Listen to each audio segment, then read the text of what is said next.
We are striving to find inner peace and joy in life after long-term relationships, no matter what it looked like. It may have been a divorce, may have been a breakup.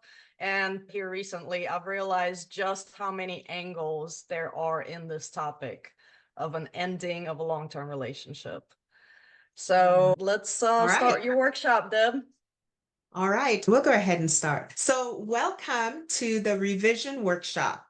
I refer to my revision workshop as the opportunity to develop skills for solo success. We have become so comfortable and used to being a part of a we. And now, at the end of your relationship, you find that you need to reinvent and rediscover to some extent who we are. So, you've heard it said that whenever you're going to go on a journey, it begins with the first step. And that makes sense. But I propose that before you can even take the first step on your journey, that you have to stop, right? You got to stop what you're doing. You've got to stop your regular routine. You've got to make preparation for the journey. You've got to take time off from work. You've got to step back. So you've got to stop something. And so that's where I start with my framework.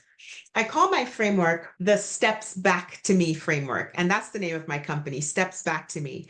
And it's all about finding a way back to the person you're supposed to be, not necessarily the person you thought you were or that you used to be, but that the person that you're supposed to be now. And so, what I've done with this program and what I've done in my own life to achieve this is to take a number of steps. And so, my framework is basically 5 steps, and I've broken every step down into an acronym to create this framework that really helped me and still helps me on that journey. And that's what I am really wanting for people rebuilding their lives or finding themselves in a place that they hadn't necessarily planned for. And so the first step is to stop. And I think of stopping as a process. To stop is to cease your movement or cease operations. So you think about stopping a car, and we think about, oh, the car is moving forward and then it suddenly stopped, right? But it's a process for a car to stop. The driver has to put on the brake, and then a number of things happens under the hood that eventually causes the car to stop. And so it's the same thing for us. As we are wanting to move forward, we've got to stop some things. We've got to stop what it is we're doing. And that's the process. So I've broken it down into some steps. So the S in stop is to be still. Be still long enough to connect with yourself. I know I was a homeschooling, stay at home mom. So my life was busy, and getting separated, getting divorced didn't really make any of that activity any less. What I needed to do was to train myself to take some time and to be still long enough so that I can actually connect with who I was, because my identity had become all these other things. And I'm sure you can relate to that.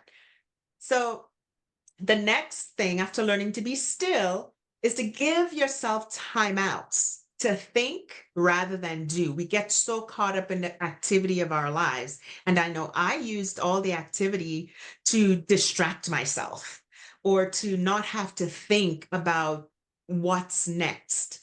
But it's important to think about what's next, or you're not going to move forward. You're going to find yourself stuck. And maybe some people listening right now have found themselves in that place of feeling stuck, not knowing how to move forward when they're dealing with grief or they're dealing with anger and all the huge emotions that come with a breakup or with the end of a relationship. What were some Now, of your the distraction patterns? some of my distraction for me, I worked. I obviously needed to provide for myself and my children. I have 4 children, but 2 of them were minors at the time still. They were teenagers. And I needed to find a job. I needed to find a place for us to live. And then I needed to make sure we were moving forward and dealing with all the fears. But mine was to work. Now I have clients and I have friends who do other things like escape. I have a friend who said, I just found myself drinking almost a whole bottle of wine at night because it felt like that gave me an opportunity to stop thinking about all the things that were keeping me upset or making me upset. And it gave me an opportunity to rest. The problem for her was that she found she was drinking all the time and not really moving forward. It was a form of escaping. So some of us, it's a lot of activity, a lot of working. Some of us, it's different kinds of vices. But that's the answer to that question, is that we don't give ourselves time to think. We would rather escape because it's painful. I'm not at all wanting to minimize. I mean, I've been there. I have sympathy and I have empathy for having been there, that people do what they feel is necessary, but sometimes it's not always beneficial. Yeah, definitely numbing the pain is completely different from facing the pain and naming the emotions behind all of that. Exactly. So then the O in stop is to open your eyes, open your heart, open your mind, and breathe in life. And Mhm. you really don't get to do that effectively if you're numbing yourself or if you're running yourself ragged, being so busy that you stay up too late at night, you get up early to go to work, you fall into bed, you're exhausted all the time. It doesn't move you forward in a positive, beneficial manner. So the P in stop is to repeat these steps: being still, learning, giving yourself timeouts to think, and opening your heart and your mind and your life to life, practicing that repeatedly until they become a part of you. So it's not necessarily something that you can just check off the box. This is going to take practice because the life we've lived up until this time has gone in a certain way. We've kind of worn the groove in our lives. And so if we are not purposeful in wanting to move forward, or if we're not purposefully taking the steps necessary to move forward, we will find that we fall back into the old grooves of our life. So that's Right. step one. If you don't mind me asking, what are some of the practices behind opening your heart and your mind and breathing life in? What does that look like for you? For me, some of the things that I did in the early days, because in my situation, needing to start my life over actually began before my official separation and divorce. And I found that I needed to do things like take a bath. And I'm not necessarily a bath girl. I don't like to just sit in still water for very long. Sometimes I would take a bath, light a few candles, and just give myself 5 minutes. And believe it or not, in the beginning, I had to set an alarm because even though my kids were older, they always would need something. I would lock the door and say, listen, mom's getting some time to herself now. And I would set a timer in order to take a shower, to take a bath, where I was spending time for myself because my life had become so characterized by busyness. The busyness of family, the busyness of working and providing, and in some case, trying to prove to myself and to the husband and to the world that I can really take care of myself and my Right. children. So, Self-care is so important for sure. I like that yes, you were scheduling the time for it because, like you said, in the busy life, busy schedule, it's chaotic sometimes and we don't think about it yes. naturally. Yeah, and that goes on still to today. I've put some practices into place in my life that I still do today. I don't have to set an alarm to take a shower or a bath. I discovered I'm not a big fan of baths, so I would take a shower. But if you love baths, go for it. But I schedule it into my life, I schedule it into my days. So I would encourage, one of the other things I did was journaling.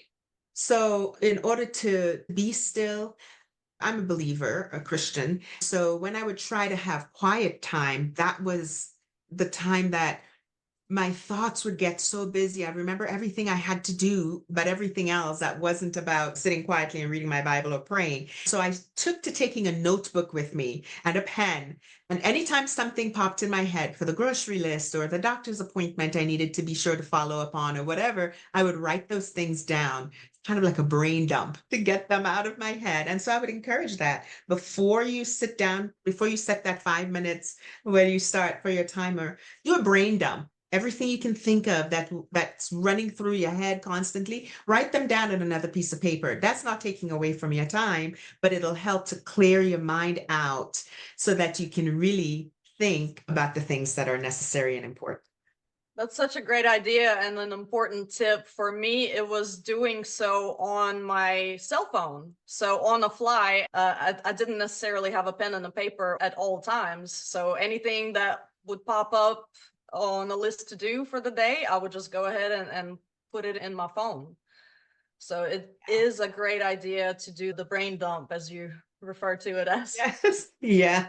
I couldn't make notes on my phone because I was too distractible. I would always get distracted by messages on my phone, and inevitably I'm off track. So I would put it into my phone later. It was kind of like having to reclaim my time. But if using the phone, that works. Some people use their tablets or their iPad. That works too. So it's whatever works for you. I always say, do what you will do, right? Yes. So just some options. But I think the most important thing is to realize that you get to be the leader of your life. And that's one of the things that I completely had lost track of in my life, is that I wasn't leading my life at all.